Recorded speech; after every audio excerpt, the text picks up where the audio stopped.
If you want to destroy the Khilafah, okay, you have to make sure that it cannot be restored.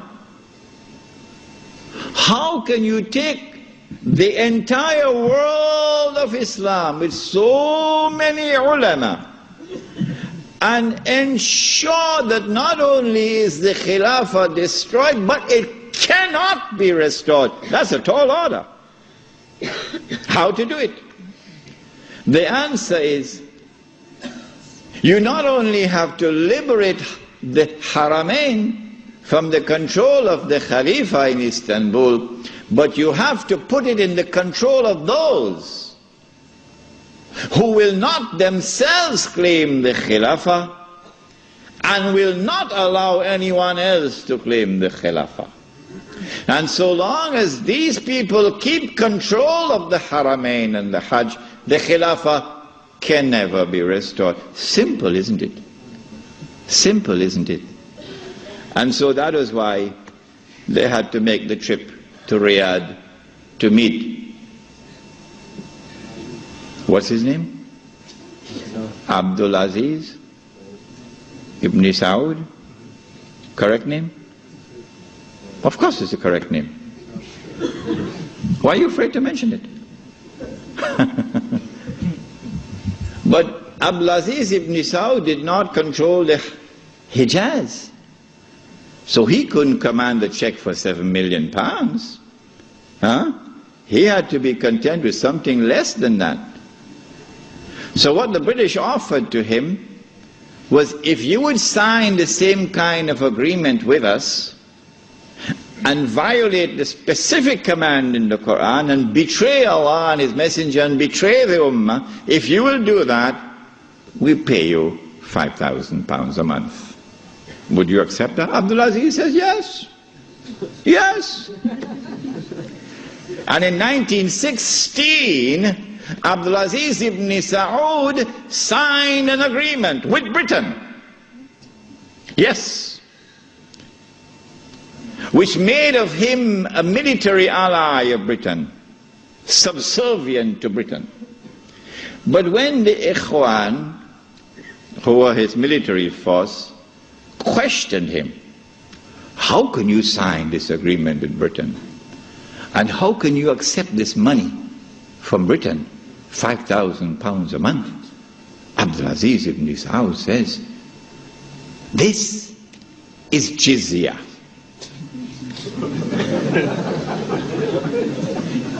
Jizya is what they pay to me because I control them. It was dust in their eyes and they swallowed it. And so Abdul Aziz ibn Saud got away with it. Massive betrayal, and a very dangerous plan is now in place. As soon as the Khilafah is destroyed, that Abdul Aziz ibn Saud will be given what is known as the green light, something that Saddam Hussein knows about, the green light. And then he will attack and take control of the Haramain.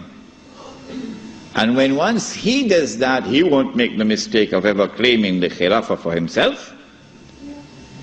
And he will never allow anyone else to claim the Khilafah, because no one else can take the control of the Hijaz and the Haramain from them, because they are supported by Britain. And so goodbye to the Khilafah. It's gone. It can never be restored. Never, never, never be restored. So long as Britain and the United States of America underwrite the security of the Saudi state, you can never, never, never restore the Khilafah. By 1919, the Ottoman Empire was in shambles, falling apart. And a British army under General Allenby, with many Arabs and Punjabi Muslims fighting faithfully under his control, attacked the Turkish garrison which was defending Jerusalem, defeated it, and liberated the Holy Land. This was a joyous day for the Jews, because now the countdown is really moving forward and the golden age is coming back. In the same 1919, when the Ottoman Empire is collapsing and it is losing all its non-Turkish possessions, all the Arab parts of the Ottoman Empire are falling away, the Greek army now invades the Turkish mainland, Anatolia. And the Turkish people now have a tremendous fright in their hearts, because the Greeks hate them with a PhD in hatred. So Britain now has to create a Turkish general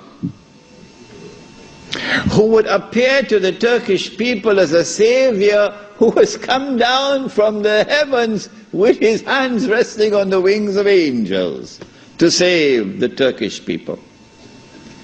And so at a place called Gallipoli, a man named Mustafa Kemal inflicts a defeat on the ruling state in the world, Britain, and immediately climbs the ladder to become the hero of all heroes in Turkish history. Very convenient, isn't it? Mustafa Kemal now takes over. He is in fact de facto ruler over the Ottoman Empire, and the Khalifa is just a piece of furniture. In 1920, I think, or 21, there was a big treaty, negotiations in Versailles, and from this emerged now the Turkish Republic, which replaces the Ottoman Islamic State. But Mustafa Kemal said, the Turkish people love their Khalifa. So if Europe could have a pope, why can't we have a pope too? This was simplistic thinking on the part of Mustafa Kemal. If the Europeans could have a pope, well, so too can we. So the new Turkish government of Mustafa Kemal decided to take the Khilafah and remove from it all political authority and make the Khalifa the equivalent of the Pope. This was 1922. And things were going fine for him. Turkish people were happy. Khilafah is still there. And the leadership of the revolution in Turkey were very happy because we have a secular state now, modeled after the European state. But in 1924, on the 3rd of March, suddenly Britain demanded, of course this is secret, they wouldn't reveal it, Britain demanded of Mustafa Kemal that he must abolish the Khilafah. The demand came from Britain. And on the 3rd of March 1924, the Turkish Republic abolished the Khilafah. The question we have to ask is, why did they do it when there was no need to do it? Nothing. It represented no threat whatsoever to the secular Turkish Republic. The answer for the abolition of the Khilafah on the 3rd of March 1924 is located in a place called India. But even the Indian scholars of Islam are not aware of it. Even they are not aware of it. When the attack on the Khilafah was taking place in the 1916, 17, 18 period, then Indian ulama, at that time the Indian Muslim community was one of the most influential Muslim communities in the world. And the Indian Muslim community was led by leaders who knew Islam and lived Islam. Men like Maulana Muhammad Ali Jawhar, Maulana Shaukat Ali, Maulana Sayyid Sulaiman Nadwi, Mufti Kifayatullah, men who knew Islam and lived Islam. And they wanted to get rid of British imperial rule in India, so that when they got rid of the British, they could restore Islamic rule over Muslims. That's all they wanted. Get rid of the British and restore Islamic rule over Muslims.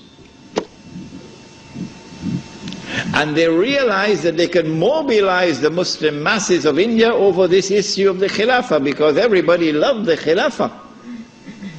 And so they established a movement which they call the Khilafat movement, Harakatul Khilafah, the Khilafat movement. When they established the Khilafat movement and it began to mobilize the Muslim masses, the body which was sleeping is now waking up for revolutionary struggle to preserve the Khilafah in Istanbul. The leader of the Hindus realized, but wait a minute, the Muslims want the same thing that we want. The leader of the Hindus realized, but wait a minute, the Muslims want the same thing that we want. We also want, the Hindus, we want to get rid of the British, and we want to restore Hindu rule over the Hindus. So there's a conversion of interest here. So Gandhi, who later became known as Mahatma Gandhi, Gandhi approached the leadership of the Khilafat movement and he said to them, listen, the same thing you want, the same thing I want. So why don't we join forces? Will you allow me to join the Khilafat movement? And guess what the leadership of the Indian Muslims did? It was revolutionary theory on their part, and we praise them tonight. They admitted, they accepted the offer of Gandhi, and they formed an alliance. And so the Khilafat movement in India now became a Hindu-Muslim alliance for the purpose of getting rid of British rule. And then that would replace, that which would replace British rule would be Islamic rule over Muslims and Hindu rule over Hindus. This constituted the most dangerous of all threats that Western civilization have ever experienced in its entire period of colonization of mankind. This Khilafat movement. Because the Western objective was to demolish every existing state structure in the world and replace it with the secular state, so that eventually the secular state could be brought under the umbrella of a League of Nations and eventually a United Nations, and this would be political globalization at work. If the Khilafat movement were to succeed, then one of the most important communities in the world, the Indian Muslims, will escape.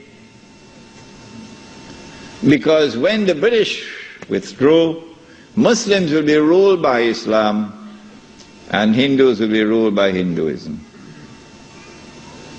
Between 1920 and 1924, the Khilafat movement was building up steam at an alarming rate. And by 1924, the British had calculated, we have to get rid of this Khilafat movement. And the only way we can think of now is to abolish the Khilafat. And so they put the pressure on Mustafa Kemal. As soon as the Khilafat was abolished, the Khilafat movement in India began to lose steam.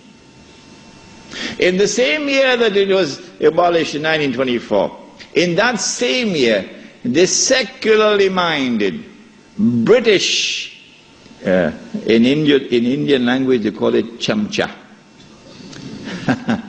the stooges of the British in India, the brown-skinned Englishmen parading as Muslims, of whom the prince of them all was the grandfather of the present Aga Khan, Karim Aga Khan's grandfather. They now restore an organization called the All India Muslim League. The All India Muslim League is led by men who don't know Islam and don't live Islam.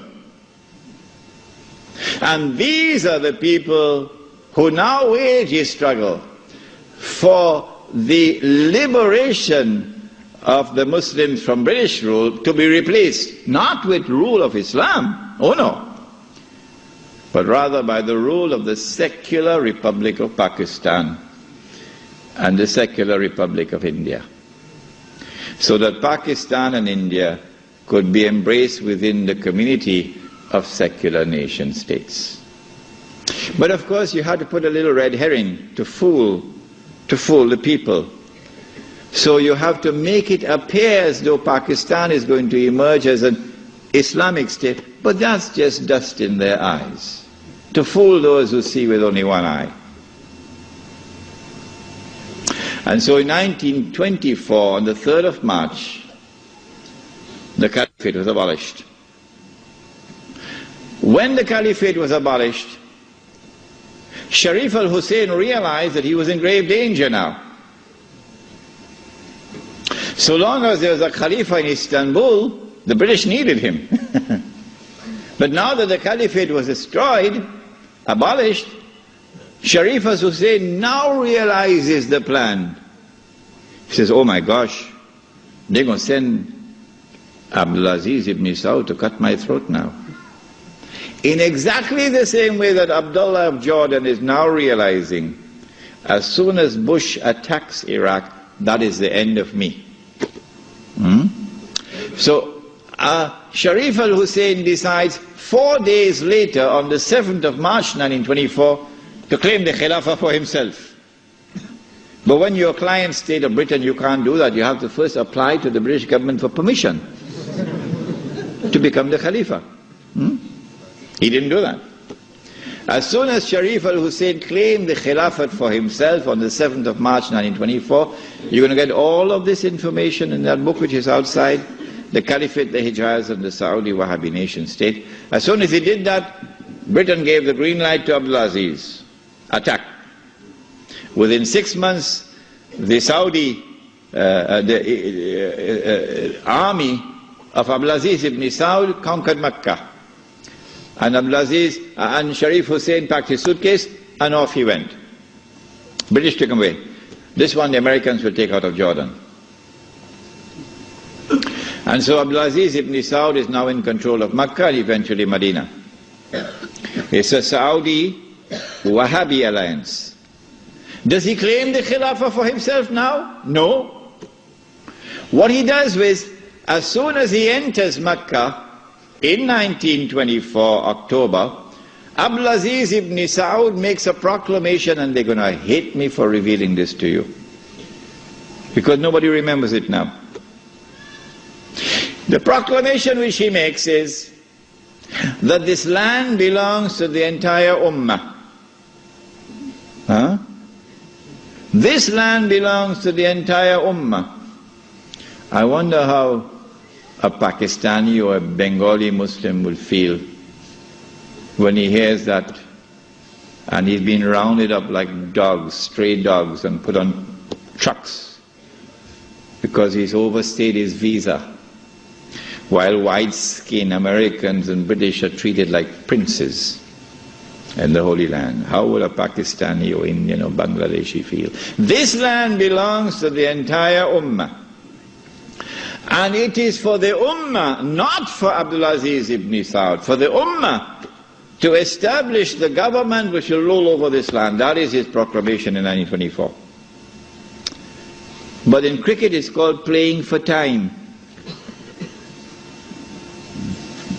He did this because in April of 1924, Al-Azhar University had responded to the Turkish abolition of the Khilafah. What did they do? Al-Azhar University declared that this was bid'ah and haram to abolish the Khilafah.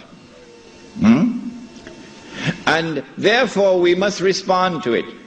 And the response of Al-Azhar is that we must have a mu'tamar, a conference, which would meet and which would appoint a new Khalifa. As soon as Al-Azhar issued this proclamation, you could see how Britain was trembling. The British government can't digest their food now. They've got to plan some counter strategy to the initiative of Al-Azhar University. The counter strategy is that Egypt is itself not a free country. It may appear free, but Britain really has control over Egypt. So Britain puts pressure on King Fuad, the father of King Farouk. You're too old to hear about, you're too young to know about this. And King Fuad is now putting pressure on Al-Azhar to hold back on this conference. So for 2 years the conference can't take place. 2 years because of British pressure. The conference finally takes place in June, July of 1926. But Britain uses another counter strategy. She gets Abdulaziz ibn Saud in Mecca to also convene a conference of the world of Islam in Mecca at the time of the Hajj, which is May of 1926.